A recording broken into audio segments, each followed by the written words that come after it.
Hello everyone, we're live yet again. I was having a little issues earlier on trying to connect with my host, so we're going to try part 2 and see if we can get things going. Sometimes they're glitches and I just don't understand. I'm also not very tech savvy, so I have a limited ability to figure out when errors occur, how to solve them. So we're going to try to see if we can figure that out and get things going in just a moment. But until then, we'll be talking about books, writing, publishings, and everything in between. I'm going to try to see if I can, let me see, connect, and we'll go from there. But if you have any questions for me, again, I love talking about anything fantasy, publishing, all that kind of stuff, but it's just one of those days that I can't figure out how to connect, and I don't see her. Let's see. Oh, there we are. Haha, I see you now this time. We got it. Hello, hello. Hi, Katharine. I'm so sorry. I don't know what was going on here. It's okay. We got it. Now, I hear you. I don't see you right at the moment, but hey, that is better because I don't know. I was just saying that I am not technologically savvy, so if there is issues that occur, I have no idea how to solve them on my end, so. Okay. I'm still trying to see how I can come in here. Just give me a sec. I'm going to figure it out. Yeah, I think there's a way to, like, invert your... See. I know there is a way, just don't ask me how. I know, right? Everybody has to do this, and I know. Aha! Hi! Okay, I figured it out. Yay, how are you? I'm well, thank you. And yourself? I'm doing great. I'm very excited. I always hate when things kind of glitch, but it happens like 1 out of every X amount of time. It does happen, and there's always going to be something, so I'm glad this worked out. But since you are my co-host, I'll give you a couple rundowns of things. It's pretty casual. If anybody in the comments just posts anything or a question or a comment that's books related, I try to make note of that. And I think depending on how people find our live, you may see things that I don't see, so feel free to answer a question or bring, okay, because I may not be seeing it if I'm not, noting it. Outside of that, I will be letting you introduce yourself and what you write. Okay, all right. So I'm Katie Williams, and thank you, Katharine, for having me. And congratulations to you as well on your publishing success. You're amazing, by the way. But yes, I'm Katie Williams. I write Christian fantasy fiction, middle grade, young adult. It's mixed in there together with my novel. And I've been writing for about 4 years. So basically, I just came into it. Mm-hmm. I just came into writing. I'm married. I have 2 children and 2 twin granddaughters. Wow, I love that. Thank you. So are your granddaughters any inspirational why you're choosing to write some books that are middle grade, or like what draws you to middle grade? What brought me to middle grade? Actually, it wasn't middle grade when I started out, actually. Oh, okay. It was actually early children's print books, content books, or what have you. And so when I started writing my novel, the word count just kept growing, just growing, and it could no longer be a children's book anymore. So I had capped it off at 69,000 words. Woo, So yeah. the content I was writing was more middle grade at the beginning because I talk about the girls' friendship, and next thing I know, the Lord just took over it and went somewhere else. So it became middle grade and young adult at the same time. I get that. So what is the title of your book? Is it a series as well? What is the title of the series if it's a series? Okay, so the title of my book, get the prettier cover. Ooh, very pretty. I don't know, this light is in the way, but anyway, it's called The Mist. Let me cut this off. Maybe this might help everybody to see it. Okay. Ooh, very Let me pretty. cut the other one off because I got this bright light. Okay. I don't know if that's much better. I don't know, but Definitely better because you don't have the reflection of the little ring. so the name of it is titled The Mysteries of Woodland Academy. So clearly that's Academy style book. And yes, it is a series. So what is This the is premise? book 1. What is the premise of your book then? Basically, the premises of this book is about a young girl finding faith for the very first time through friendship, right? And so she finds faith in a place where she's not looking for it, very unconventional for her. And so her best friend her best friend Samantha in the book talks her into going to this school set in Virginia. Because I'm from the South. Well, so am I, so I understand. And so I kept it in the South. I'm a Southern belle, but I was born in Chicago, Illinois. So anyway, but I've been in the South all my life. But anyway, Natalie is the main character. And so she goes off to Woodland Academy, this prestigious, wonderful school that her best friend has been raving about all year or what have you, because her big sisters went, right? Mm-hmm. And so she's telling her she's got in and they don't want to break up their friendship. So Natalie talks her parents into letting her go to Woodland. And so when she does, all the fun begins. All the mysterious things she has to solve in the book or in the story takes place at Woodland. It's fun. It's adventurous. They go into different worlds. I mean, it's so fun. It's really fun. And on top of that, I wrote this story to help with troubled youth, build moral character, and to just speak to those who may be struggling with their faith. Maybe not. Maybe they have small faith, big faith, no faith. But wherever you are on your spiritual journey, this will speak to you. And I hope and pray that it helps. All that. And so with the aspect of you doing this academy was some kind of, like you said, going into other worlds, so this kind of almost like portal fantasy aspect. So what made you approach trying to write a book that's, like you were mentioning, like trying to reach out to various youths at various points of their life? What made you decide to do a fantasy book versus something that's maybe more of a modern contemporary fiction? So what pulled you into, let's jump into other worlds and do some mysterious stuff here? Okay, so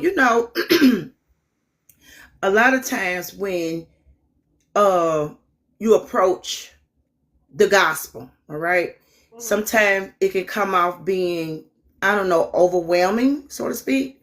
So when I began writing the story, Katharine, I really wanted it to be fun. I really wanted it to be a journey that everybody could go on this adventure with her, see Woodland through her eyes, experience and feel what she feels, And so basically I got the call from the Lord to just write this story, just basically.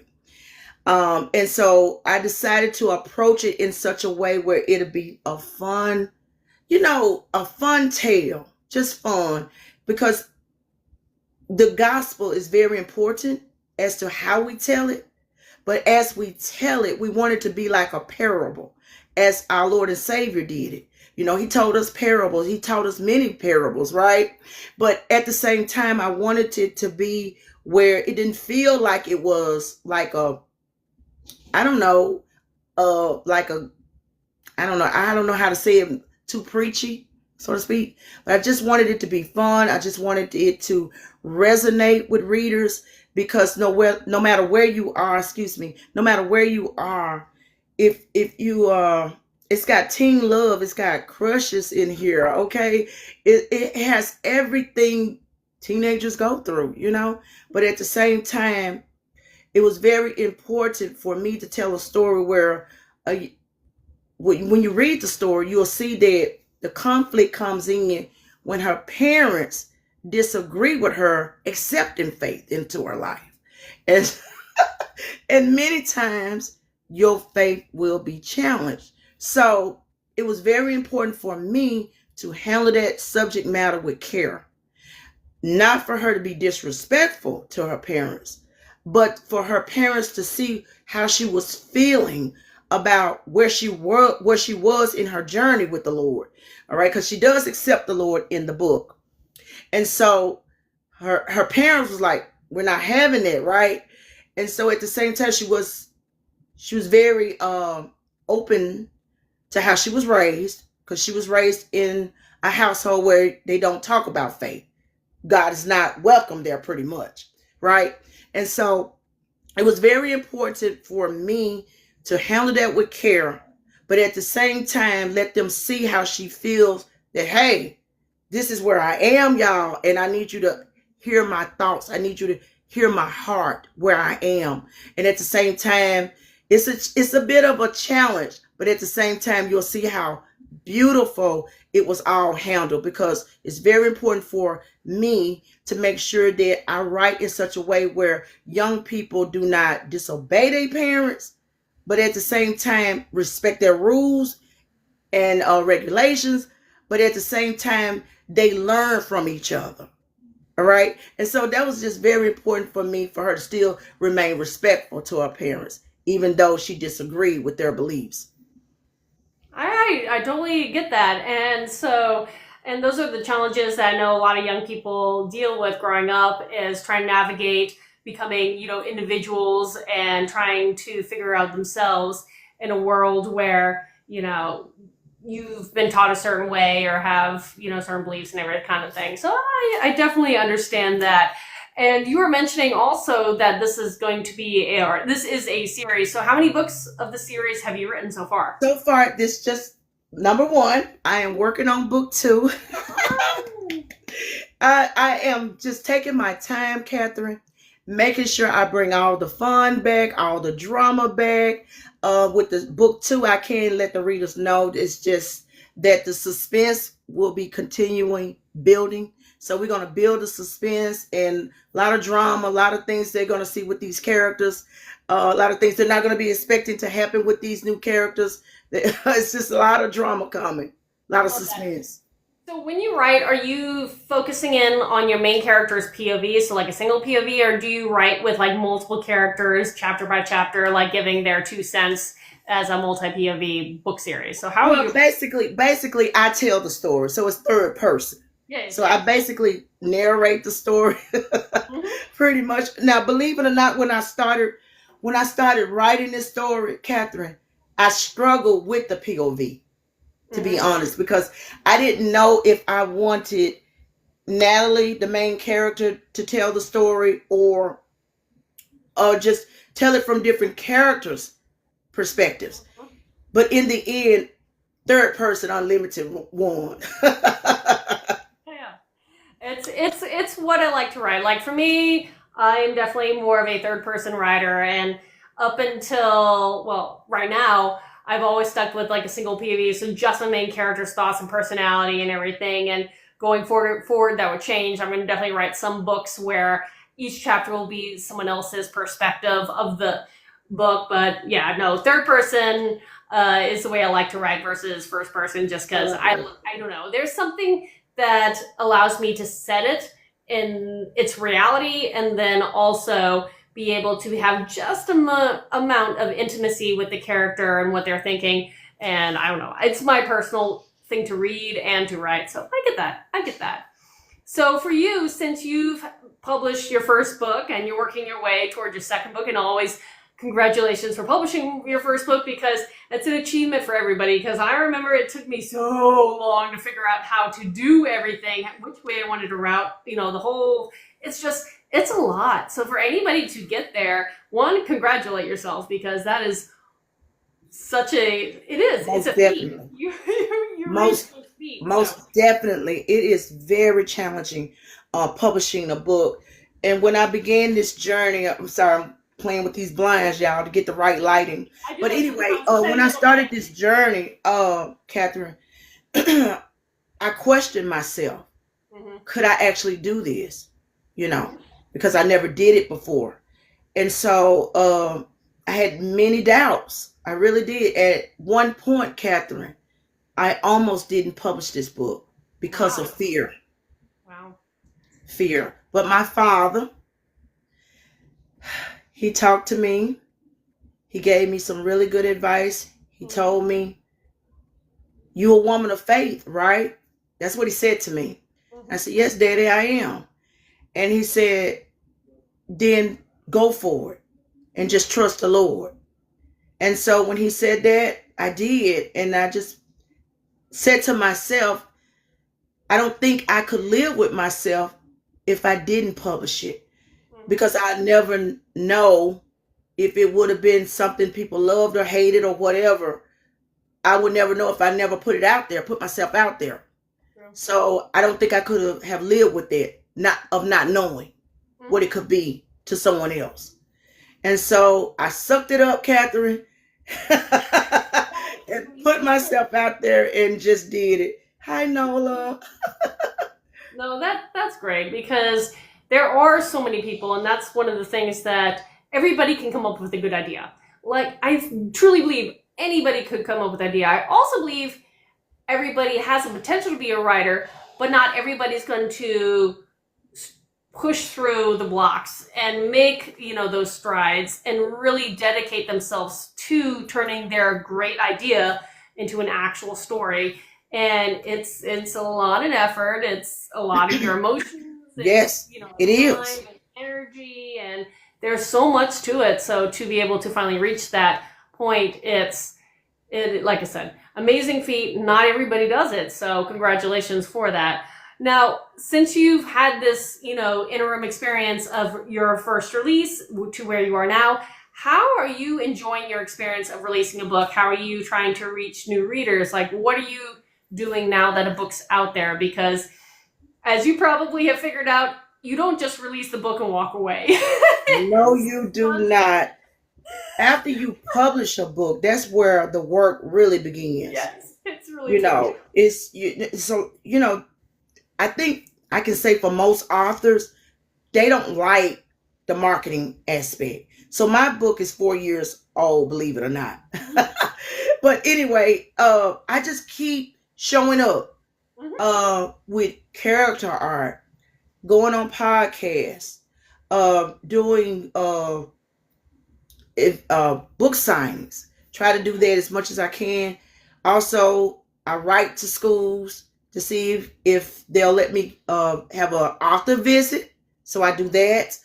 And the last one I did was really, really nice. It was just a wonderful feeling to go into the school and read to the children from my novel, right? And so it was just really fun. It was like the best feeling ever, Katharine, really, to just go in there and read to the kids and have them react to the story or what have you. But yeah, and I got an online store. I'll try to show you guys a little bit of my shirt. So I market my t-shirts with my book. I have an online store where everything is centered around the brand, the book. And what else do I do? I create t-shirts, mugs. I'm also in the process of writing journals, things of that nature, to help, bring fresh readers to the novel. Just always keep putting out content, putting myself out there, trying new things, and seeing what works. So I love these random ideas, and most of them don't apply to the type of books I write, but here's one for you. Since you do these different kind of, you have a shop and you sell, various merchandise, you should probably come up with just get one of those just spiral notebooks, but have it with your book's school's logo on it, so it can be a journal for someone else, but it's the logo of the school, and so people can be like, oh, this is the school journal, and they can buy it and then they can journal in it. Katharine, I never thought about that. I never thought about that. That's a good idea. I tell you, iron sharpens iron. So I would do that. I would definitely do that. Any Academy book, it makes sense. Like my husband and I were watching this show, and it has this Academy vibe, and we're going to a convention where we get to dress up, and he loves the show, and so we're going with the school logo as one day, and I was like, that's all you need. The school logo on something, and then you could have the shirts with the logo of the school. Once you come up with it, you just run with it. So there you go. I would definitely keep that in mind and do that, because the story is, the school itself is the setting. It's a character in the book itself, pretty much. So that makes sense to do that. I can't believe I didn't think of that before, but Okay, yeah, definitely do that.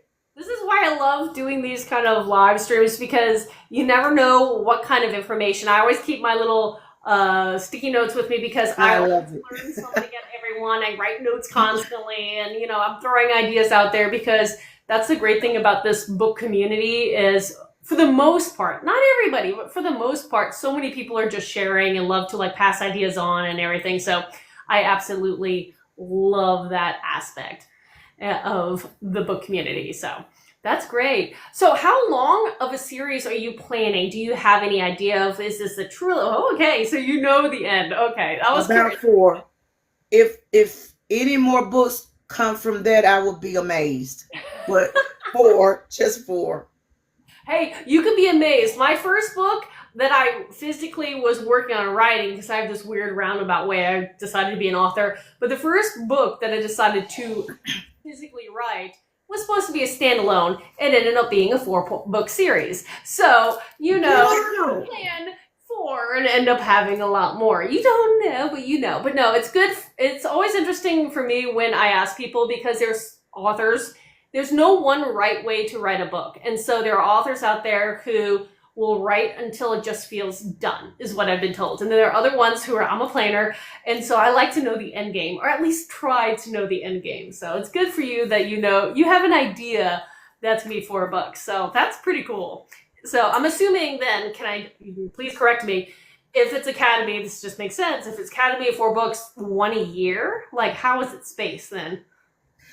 Pretty much, yeah. As she go from grade level, because it's a coming of age sort of book. Yeah. So from grade level till she finishes. So that's how the books are designed to follow her because she comes to Woodland Academy in 7th grade, right? Oh, wow, and so 7th grade goes to 12th grade. Oh, wow. Okay, so you do have a little bit of time to play in between. Well, that's neat. I love that. Yeah, that is a fun way to approach Academy style books. Now, do you have any plans at this moment? I know you're so early on, so this may not apply, but do you have any plans going forward to write totally different books and other series? Okay, yeah, I was gonna say, once you have that creative spark, it's kind of hard to limit it, but I'll let you. I love romance. I really love romance. It's something about romance. I get it. I have to have it. Okay. Okay. Woo! I love me some romance. Okay. I'm not a fan of how can I say it? I'm not a fan of what they call the smut. Yeah, I was gonna say this. We call it here spice. Okay. Okay. Yes, I got what you're going for. Like, so I'm gonna be sweeter and say this word. I don't too much care for the over spice book. How about that? Can I say it that way, y'all? Yeah. Okay. So I'm not into the deep spicy books, but I like a little bit of spice, but not too much spice, if that makes sense. So I want to write a romantic thriller. Oh, fun. Yes, I'm going to eventually write for the adults. I've been planning this book in my head for a while. That's great. I got this romantic book I want to write, and it's a thriller. And yeah, eventually I'm going to get into that. But right now, I really want to finish my Woodland series. Yes. And then also I have another children's book, Katharine, that I finished. I finished 2 early children's book this year. And I'm seeking a literary agent for those. But everything outside of Woodland Academy, I'll be seeking literary agents for those. Because I feel like it's good to self-publish. But I also, now this is not for everybody, it's just for me, okay? But I feel like I need to see publishing from both worlds. I want to publish as a self-publisher and be traditionally published. Oh, I totally understand. Like for me, I'm open to hybridizing. I started self-publishing and I'm continuing at the moment, but that doesn't mean periodically I won't send feelers out. And I do agree when it comes to children's books, what I've heard is it is on average, this average is not necessarily 100%, but on average, it's better for children's, especially the younger side of publishing, even arguably middle grade and maybe even YA to head towards traditional publishing because the marketability, they know how to reach the target audience, which is not necessarily the kids, it's the parents and the grandparents and the uncles and the friends. And that's a different type of marketing than from you talking directly to the person who's going to buy your book and enjoy it. And I understand that because having released a YA as indie, it's a hard sell. It is a hard sell to figure that one out. It's far easier for me. My brain's process and written and all that kind of stuff is that it's easier for me to market to an adult audience than to market a YA to the people who need to buy it to the YA. So I get that. So I totally support that. And thank you. Fingers, you find the agent you need and you can get into that because children books can be so lovely and so charming, but that's it's a hard sell. It really is because children are not on TikTok. Pretty much middle graders for my audience, they're not, on TikTok, like talking about looking for books or what have you. So we have to solely, like you said, depend on the parents. And so, they can help with that particular marketing aspect. So, I totally agree with that. And so, to reach a bigger audience where parents can find you pretty much. Yeah. So, most definitely. And I'm a person who likes to diversify, which is, there's good things about that, and there's, the problems about that. It's like, if you stick with the niche, once you figure out that marketing, it helps you move forward because you can pitch the same thing to the same audience. When you diversify, then you're almost like rebranding every time and having to reach potentially new readers. Obviously, you want those super fans to follow you wherever, but I am that person that, like, I see the new thing and it has nothing to do with the prior books outside of the fact most likely it's going to be some form of high fantasy.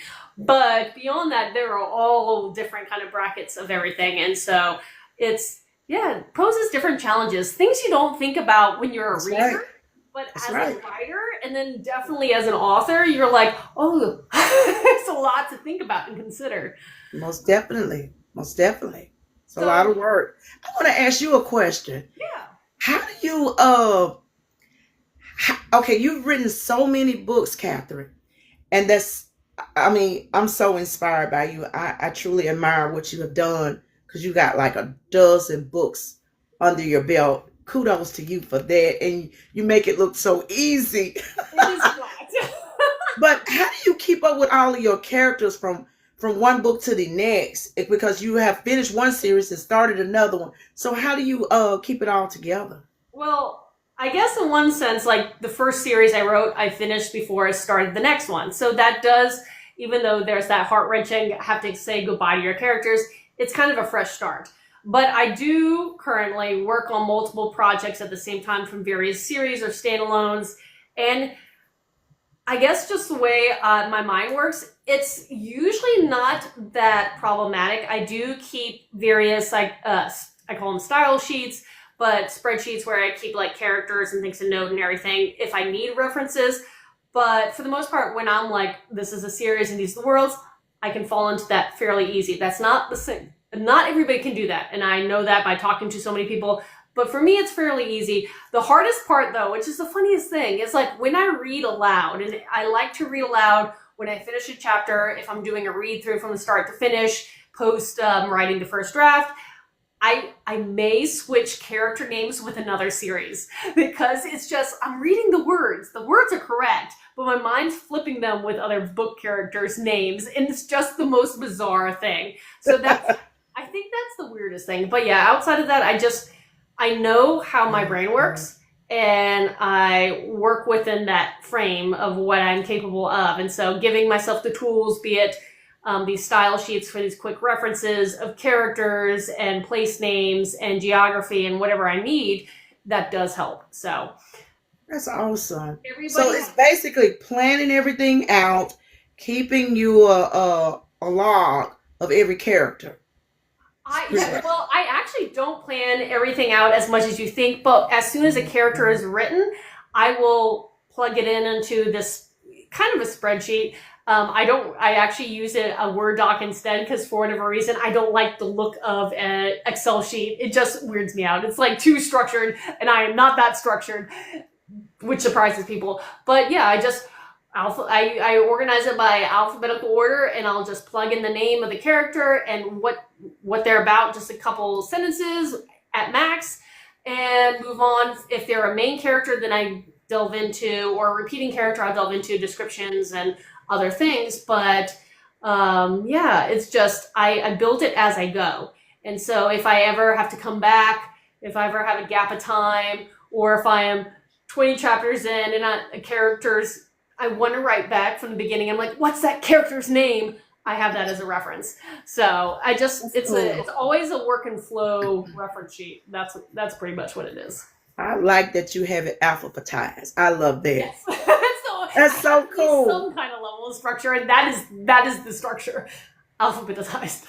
Like characters, and then place, like geography names, and then maybe terminology. So I have like a couple sections, but they're all alphabetized, and I can be like, okay, where's this character? Oh, there. I love that. I love that. You are very structured. Well, I'm blown away by that. I don't know, but like I also got into a habit of writing it wasn't my first series, but each series seemed to get more complex. So it kind of became this, I have to do it, or else I don't know how I would be able to finish the series I tried to.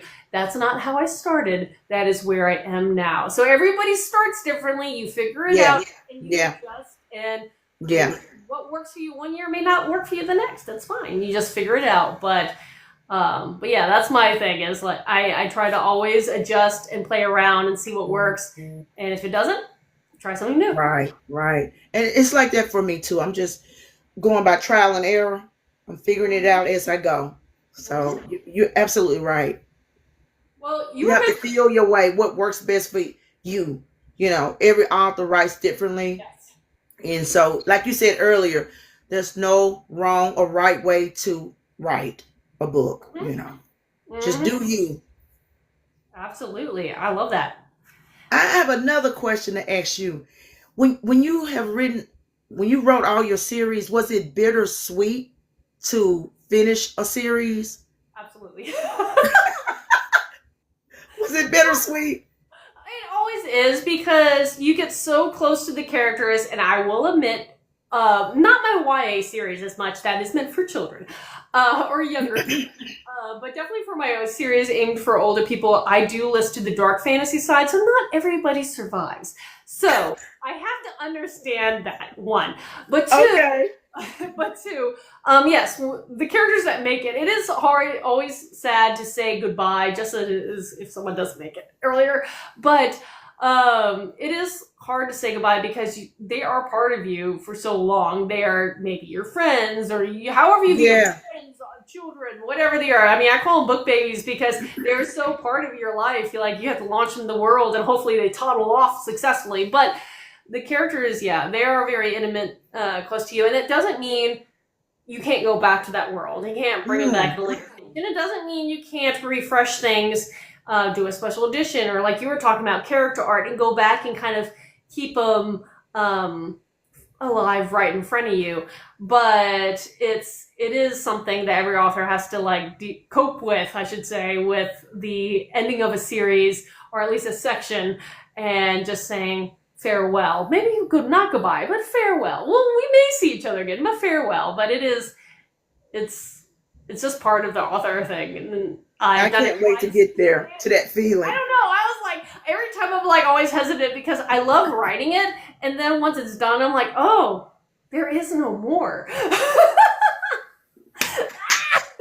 Also, but that's, I think, the nice thing of writing things multiple series or standalone simultaneously. I always have something else going on at a different stage.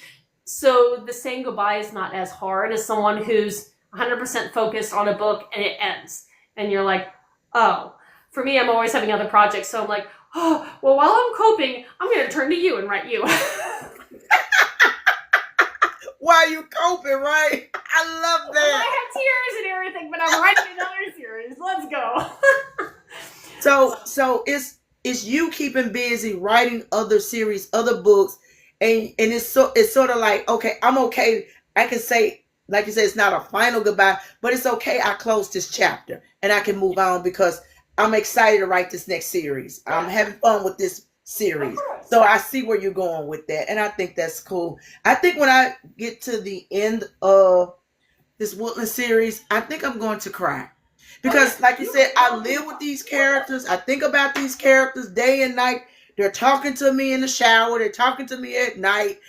Mm-hmm. No, the funny thing is, I don't know. I'm not necessarily... I feel like I'm a very emotional person, but when I say goodbye to characters, I feel like, the chest palpitations, but, like, I don't cry. I don't cry. But then I wrote a standalone book, and it hasn't released yet, but it's my first dark romance. And the way, again, it's not a happy book. The way it ends, every time I go through the draft of this, no matter what stage it is, I cry. And I'm like, good. Okay, so if it touches you like that, right, good, it's going to definitely resonate with your readers the same way. I hope so. I always feel like that. I'm going to throw that book across the wall and walk out. I don't know. It is okay if you do. I love that. Well, actually, looking up at the time, I always around this like 3/4 mark, I always wanted to try to ask a couple questions because if this platform's nice, most of the time it works really well. Sometimes it has glitches. Last week I had a little bit of a glitch, but I'll try to repurpose this on my YouTube channel later so people can find and follow you down below, and I'll put all your contact information down below. But right now, where can people follow you outside of Book Talk? Do you have a website? Do you have a newsletter? Are you on any other socials? Or is this your primary hub? Like, where can people follow you outside of this platform?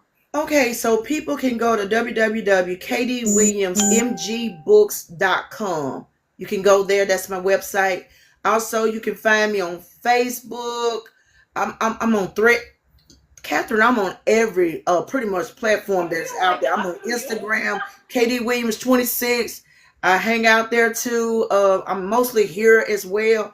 But I had so much going on at home and life. I kind of took a break from TikTok for a little while, because I had so much going on. But I'm trying to get back in the groove of things, get back behind the camera. So yeah, you can find me on those outlets too. Yeah, no, I was gonna say, it's every person has to realize that no matter where you are in your bookish journey, you can back away from the media. It's okay. If you need to do that, be it maybe a reader being overstimulated, a writer who's frustrated of like trying to figure out things, or an author who's done this a million years, you can have your back away, take a breath. I mean, everybody needs to do what's right by them. Yeah, so, most definitely. Outside of that, one of my other big questions I like to ask is, where can people get your book? So you mentioned you had a shop, but are they available? Like, what formats, and where can people find your book? You can find my book on Amazon, Barnes & Noble, thriftbooks.com. And then, like I said, you can go to my website. You can get it there as well. It's pretty much Walmart, Target. It's everywhere pretty much. You just type in the Mysteries of Woodland Academy, and it's everywhere. It's everywhere when you go on those platforms. Which formats is available? I saw I think you were holding a paperback. Yes. Ebooks, hardcovers, audiobooks, those kind of things. Like, what formats are available? Okay, so I have hardcover, paperback, and ebook, and hopefully in the future on audiobooks one day. Audiobook, hey, I will admit, I waited a long time before I started getting into audiobooks because predominantly it can be expensive. There are some roundabout ways that can make it affordable, but there's pros and cons of why they're affordable. And I've done it all now because I have all 3 of my series trying to catch up to where I am publishing. And so I'm working with a bunch of different narrators and different That's awesome. facets. But yes, I did not start out with audiobooks because it's a whole different learning curve, and it's not necessarily cheap depending on what you want to do with those audiobooks. So Right. Yeah, it's very expensive. And as you said, it's a different experience because it's different from the paperbacks and stuff like that because as they're telling the story, narrating the story, it's like once what's written in the book. I never did it. I never did an audio book, right? But I'm asking you, Catherine, is it kind of because once they see what's in your book, can you like tell the narrator to say something differently? Can you like, or do they have to stick to what's in your book as they narrate? Do you It change it up depends. sometimes? It depends on how you're routing it and who you're working with. So that's the honest truth because I have some very strict narrators that I've worked with where you have X amount of time to say any adjustments and that's it. And then I have others that toward the very end, I can do my final listen through and I'll go back and be like, hey, can we tweak this? Can we actually rewrite? I misspelled a word and it was a word, but it wasn't the right word. I did Those this. darn typos. And it was like, it was a word, but it wasn't the right word. And hearing it, I was like, read by someone else, I was like, oh, and I went back to the book and I was like, oh. They both kind of made sense, but one made better sense. And I was like, okay, can you readjust this? So it really depends on the narrator you're working with. And those are things you Oh, can okay. on. Thank you for that. I'll keep that in mind. Because some people want to read through once and then give you the final thing after giving you like, are these voices, do the primary voices sound correct? Great. Okay, then we're doing the one read through and that's it. So you better hope everything is right to the point where you can go back and forth a million times. So it just depends on the narrator. And some of that could be a new narrator. Some of that may mean how complex you're trying to do it. Are you doing one narrator? Are you doing two? Are you doing a full voice cast with sound effects? Like, what are you doing? And how complex, and so each of them will, you just have those conversations early on to decide if you guys will work well together. And it's like the same thing with an editor. If you work well with an editor, so it's the same thing with a narrator. Mm-hmm. It is definitely true. Interesting. And the same thing is like even arguably depending on if you're indie or not, with cover designers. Some cover designers are like, this is your book. You get a couple things and this is what it is. And other ones will work with you throughout the whole process. So it just depends. So like anything big and important, make sure you ask the questions, come up with the questions and, work through it. Okay. And I know this is horrible to say to some people because it's terrifying to think about, but if it's not the way you want the first time, you can always redo it later on. Be it an editor, be it a cover designer, be it a narrator. You could redo it later on with someone else. It just costs more. So. Okay. So it's what you're saying is it's not always, carved in stone. You can always go back and change things up if you want to, if you're not happy with it. So, and I'm so glad you shared that, Catherine, because a lot of us feel like, I've got this out there and I don't want to change it. And it's okay that you can change it. It's okay. You don't have to feel like you have to stay with what you have. You can just change it up if you want to. And and you have that privilege to do it, So a lot of authors do that. Yeah. And my first book that ever published, I worked with a friend to design it, and I was very proud of it at the time. Thought that's what I was going for, but the book didn't sell for a number of reasons, but one was the cover.